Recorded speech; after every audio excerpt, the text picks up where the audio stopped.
Look at this fucking book. This is a really good book. This Destiny lore book. The art is amazing. Holy shit. The storyline is actually really fucking good. Much better than I expected. My beautiful, sexy wife got this for me for Christmas. She ordered it 3 months ago, just so that it would get to me possibly on my birthday or possibly on Christmas. And you know what? She stuck the landing pretty fucking good.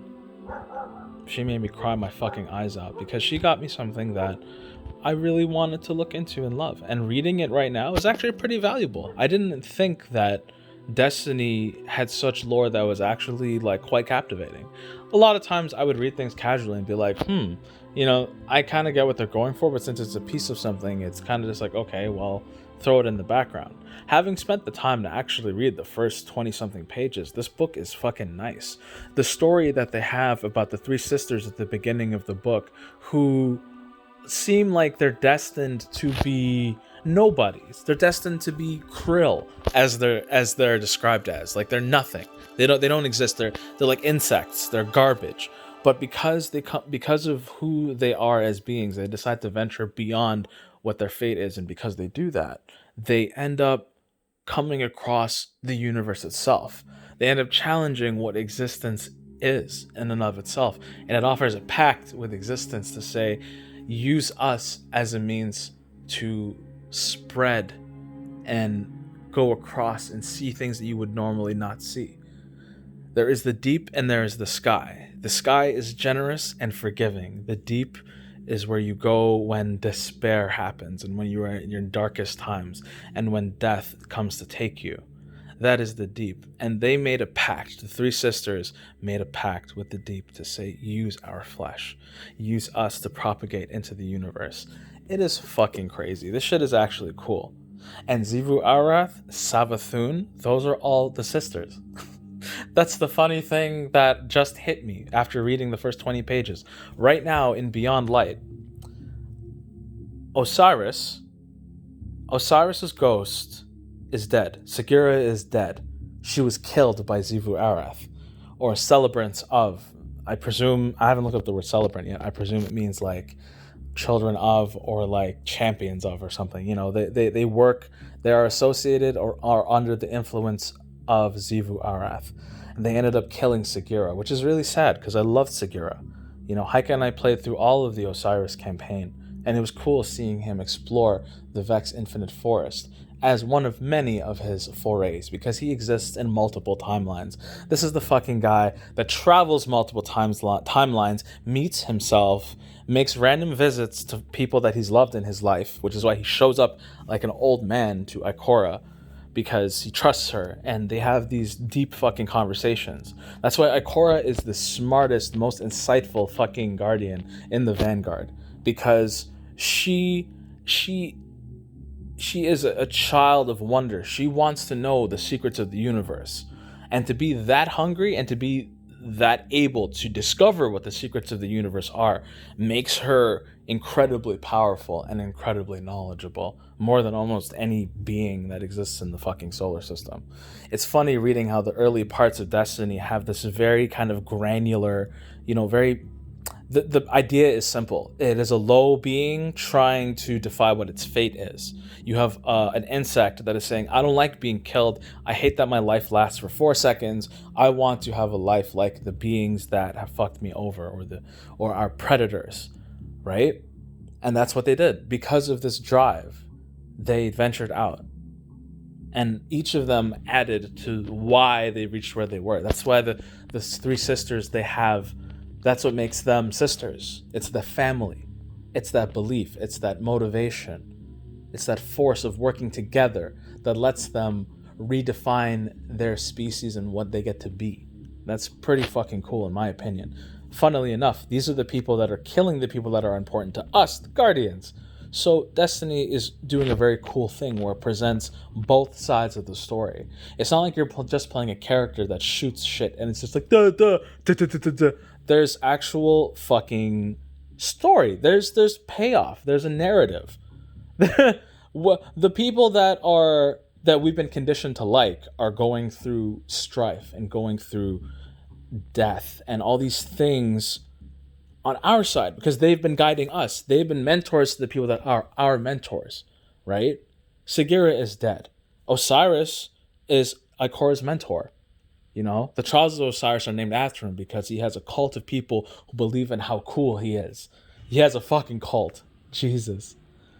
And Sagira was killed by Xivu Arath. Xivu, or those that believe in or are of the Xivu Arath, their leader or whatever.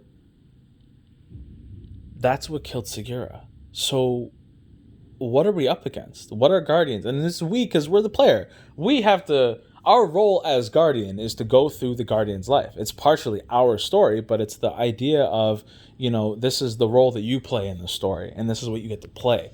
That's what makes Destiny quite a multifaceted, very unique experience. There's not many things that do that. You can watch a movie or read a book or love an album, but it sometimes doesn't transcend its medium, right? A book you read on words with lines, and an album you would hear through music and sound.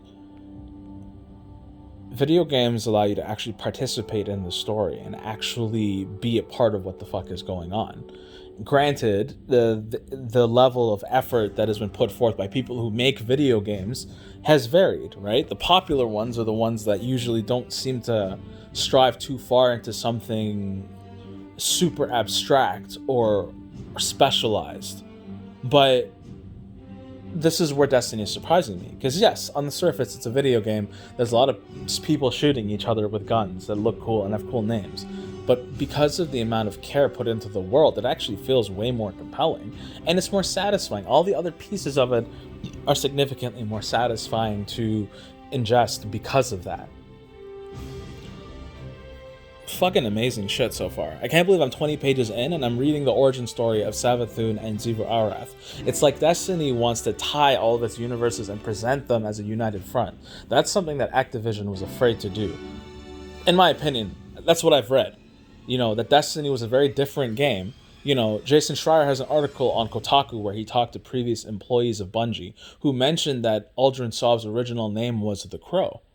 But they cut that storyline, and when they released Destiny 1, he was known as Aldrin Sov. He was known as the Prince. That's the role that the publisher Activision decided that he should be like. Or it was Bungie's people that they didn't agree with. Sometimes you work on a team and you're the lead art director, and you're the one that came up with Destiny, but some other person is in charge of the final cut. They're either the director or they're the producer, the person who provided the money, they're the head of the company. It could be a million different things. But again, they are the one who actually has the final say on what it is that you work on. So maybe you have a good idea and you're like, this is fucking perfect and this is my story. But someone above you will come in and say, nah, we needed to appeal to more people. We need to sell more copies. So we can't go that deep with something. So it's a mixed bag, right? When I played Destiny, I felt the same thing. There was a certain element of mystery to it that actually made it very cool and very different and very unique. Because a lot of times you'd be playing things and you're just like, oh, this is just what I gotta do. I gotta shoot. I'm in the situation, and they talk to you a decent bit, but they don't fucking inundate you with massive amounts of lore in the beginning. They kind of drip feed it to you with the weapon descriptions and things like that. The work on this book is fucking pristine. I don't know if anyone has any idea. I presume this is Latin. There's a lot of Latin at the tower. Ipsa scientia potensas es. Don't even listen to me. I'm saying stupid shit. I'm trying to do like fake Spanish. Palma non sin pulvera. You see pulverize. You see palm that I had crushed in my hands. Scientia. I have no idea. Ipso. Yeah, but it's Latin. It's cool, man. What the 7 means, what the globe means, I'm not sure. These are all of these symbols have a meaning. This tree, the number 7, the globe, the Latin, all of these things have a fucking meaning. Even the crest, the Destiny crest. I'm pressing the book like it's gonna focus the book. God damn. Even this, the symbol of the Vanguard. You have the Titans, the Hunters. Sorry, the Warlocks. The mountains are the Warlock. The arrows up are like the Hunters, and then this kind of hexagon with the triangles and the diamonds to represent like a rook, or like just a heavy object, a combined force, like thick. That's fucking Titans right there. And this, I presume, is stasis. I'm just kidding. This isn't stasis. This is obviously what the Vanguard is currently. This is their coat of arms. Is there a fourth? No.